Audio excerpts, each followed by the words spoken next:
There are a lot of hidden costs when traveling by RV. Costs that most people don't even think about in all the excitement of buying that new way of travel. You may be surprised at how much and how quickly those costs can add up.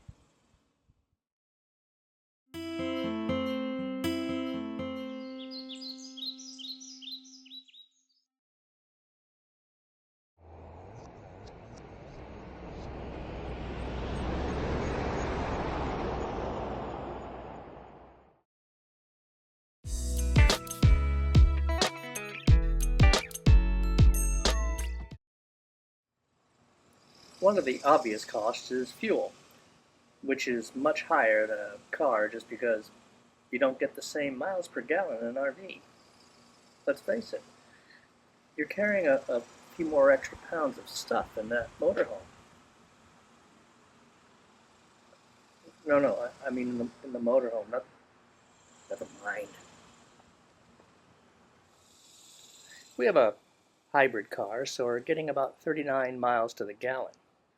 Our RV may be getting, 15 or 16 miles to the gallon, well, on a good day, with a strong tailwind, but has gotten as low as 10 miles a gallon, so let's say averages 13 miles.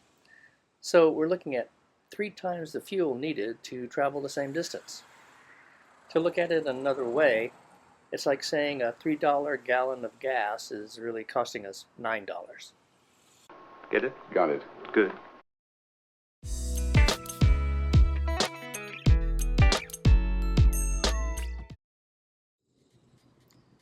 Tires need to be changed as they age, even if they don't look like there's an issue. I bet a lot of people are traveling a lot more in their RV than they ever did in their cars. And I also bet they go into areas that are rougher on the tires, to boondock, or just so they can get to a really interesting place on the travels. That's going to add more wear and tear to those tires. I think our tires are supposed to last maybe 40,000 miles, which seems like a lot, but if you travel 15,000 miles a year, you're looking at changing tires every 2.5 to 3 years. We have 6 tires plus a spare, so that's not cheap. I priced 7 Toyo Celsius cargo tires, a higher end brand, and with installation it ran almost $1,900. 4 of those tires on our car would only cost around $900, so that's $1,000 in additional expenses that most people aren't even considering. Get it? Got it? Good.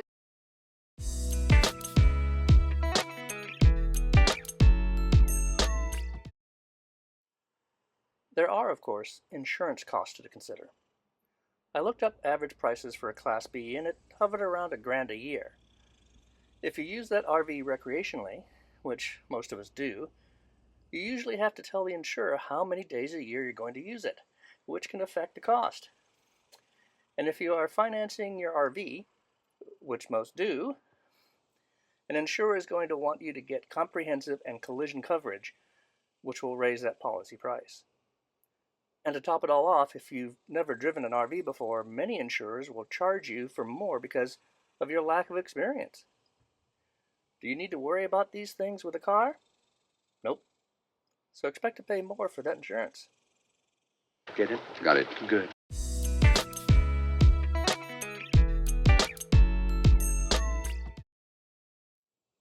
You don't just jump into an RV and travel.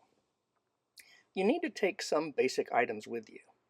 Things like water hoses and filters, electrical cords and plugs, tables and chairs, toolkits and emergency items, and so on. We spend about $2,000 on all of these things, all before we actually took a trip. So you're going to spend some money in addition to that monthly RV payment. Get it? Got it? Good!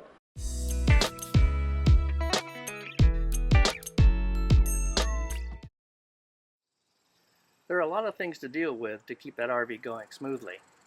In addition to tires, which I've already talked about, there's regular maintenance like oil changes. There are those specialized repairs that may crop up. You may need to replace the second alternator like we did. And at some point, the lithium batteries will start to get old, and those aren't cheap to replace. If you have solar panels, they may need repair or even replacement as time goes on. And this doesn't include all of those other items in that RV, like the appliances, the AC, the heating system, and the extra water lines everywhere. Appliances fail. AC and heating needs regular inspection. Water lines can leak. This costs money. Money that you don't need to spend on a car or a truck. Get it, got it, good.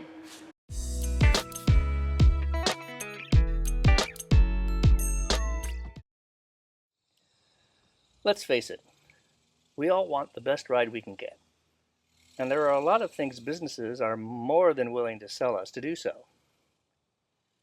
You might want special RV bedding to make that night more comfortable, or an outside tent for bug-free stargazing. Maybe you want to cook outdoors and eat a grill, and all the associated supplies that entails. And maybe you decide to really spend some money to raise that van up a couple of inches and add some heavy-duty tires for off-road capability. Money, money, and more money. Get it? Got it. Good.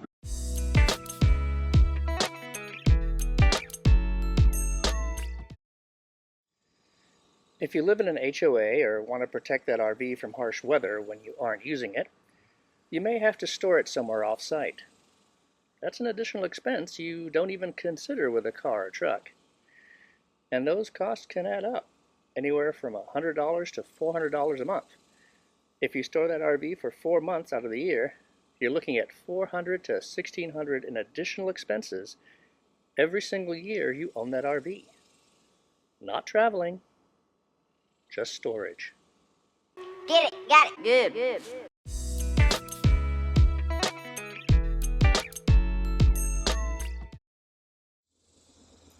When it comes to replace that RV, don't expect to get the money you could getting selling a used car.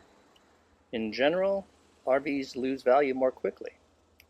New RVs can lose 20% or more just driving off the lot, and depreciation continues throughout the life of that RV.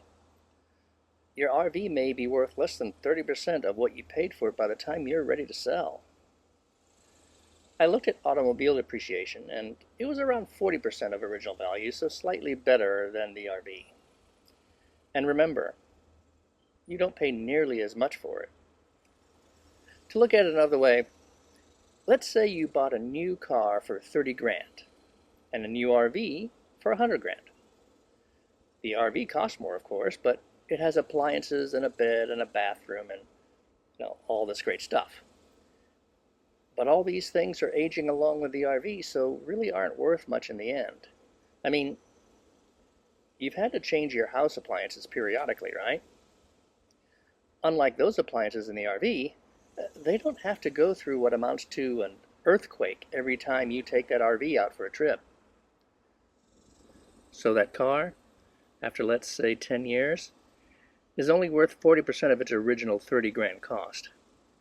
So you can get 12 grand for it, or a loss of $18,000, or an average loss of $180 per year. That 100 grand RV, on the other hand, is only worth 30% of its original cost over the same time period, or 30 grand. Which is more money than the car, but also amounts to a loss of $70,000 or $7,000 per year. Get it? Got it. Good. So, does this mean you should never get an RV? Not really. It depends on what you're going to do with it.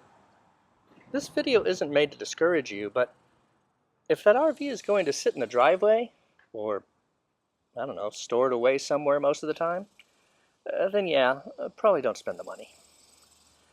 Just rent an RV when you decide you really want a different style of travel. It may cost $250 a day to rent, but that's only $3,500 for a 2-week vacation. No need to worry about expensive maintenance or replacing tires, or even think about all that stuff you have to buy if you own the RV. But if you use it on a regular basis, as an escape from the ordinary, as making trips of a lifetime, seeing new places and making new friends, of really using that RV as much as possible, it very well may be worth those additional costs.